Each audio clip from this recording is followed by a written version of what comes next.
Hi, welcome to another Moments with Mills. You know, my whole format with Moments with Mills is to tell stories, and hopefully, we can learn lessons from the stories, or we can have some certain takeaways from the lessons, and then, it just makes everybody feel good. And so today, I've got a great story for you that is actually quite near and dear to my heart. You know, it's summertime, and summertime brings lots of vacations and family time, family reunions. My Kelly side of my family just recently had a reunion. And the other thing that's happening this summer is really so huge and so special, and that is we are celebrating our 250th birthday for our country. And you can't help but be excited about something like that. So let me share my story. This binder, I grew up, every time we go to see family, my dad would always have this binder. He was always talking to my grandmother, his grandma, all the aunts and uncles, extended family, and everything, gathering up stories, not just writing names down. And he was doing this and all this genealogy stuff way before the internet, right?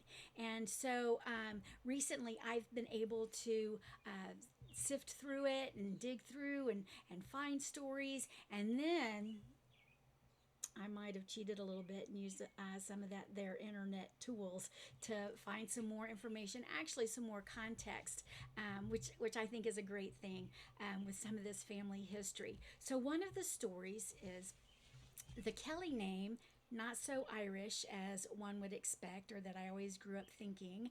It actually is comes Ko with two dots over it, LLE. And our Kelly family came over in 1752. Remember that date, 1752, on a merchant ship named the John and Mary. And these Swiss German immigrants were coming over because old King George was giving away big chunks of free land. And why not take advantage and have some free land, right? Well, on this boat, little Andrew Kelly was born. And Andrew, it turns out to be several generations back uncle of mine. And so Andrew was born in 1752. Remember, that's when the boat was coming over. And how many years later did we have the Revolutionary War? Well, young Andrew signed up, volunteered to fight as a patriot in the Revolutionary War.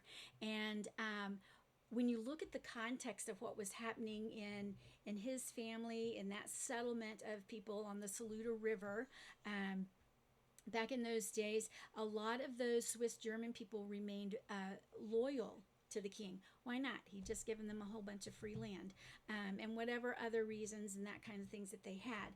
Matter of fact, it's actually very interesting because that was a common thing to have patriots and loyalists come from the same family. Imagine what the family conversations were and what those dynamics had to have been like, and it had to have been very tough. But I guarantee you, nobody took those decisions lightly. Matter of fact, our founding fathers, I highly recommend this book. There's lots of books out there. Collect them because this is such a great time in our history. That's just a little aside.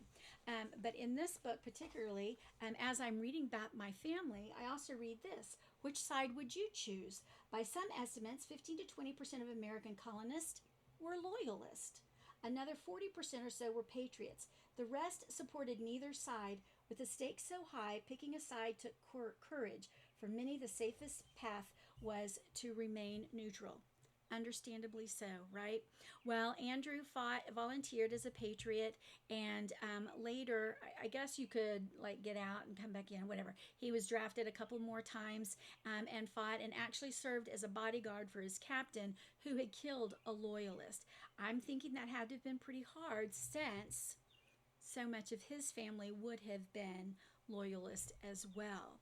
So, in thinking about this and thinking about this story, sometime after the war, when the war was said and done, they remained a close family group. Many of them migrating, to other states together, as in our family line, for sure. So what would have been like back there 250 years ago, having such varying opinions and differing thoughts, none that you could take lightly, none that you could just flippantly say, oh, I'm going to be on this side, or I'm going to be on this side.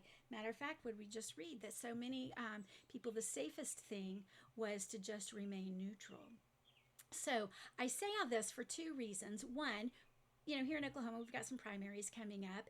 And so I want to encourage everybody, because then further in the general election, do your research, look at and find things that people who are like-minded of you and believe in those things. Don't just take sound bites. Don't just take things at face value. Like, dig deep. Like, really take your time to research and look, so that you don't have to like just remain neutral, but you face your own conviction. Our founding fathers really put their lives on the line. Their families suffered, their finances suffered. They were being traitors to the king, after all. But they did it because they read, they studied, they knew what they believed and what they felt was best for this new budding country of ours, right? So, what a great thing for us to celebrate, and what great freedoms that we have, that we can have our own thoughts and our own beliefs and our own opinions, and our family members can have their own thoughts, beliefs, opinions. We can have discussions. Sometimes they may get a little bit heated, but make sure that while you're doing your research and you're doing what you think is right for the country, that you're also prioritizing those family relationships, because they are golden, and they are the crux of everything, right? So so don't don't burn those bridges. So that's the story that I want to share with you today. It was about my great something uncle, Andrew Kelly, and his fighting in the Revolutionary War. Happy birthday, America. Till next time.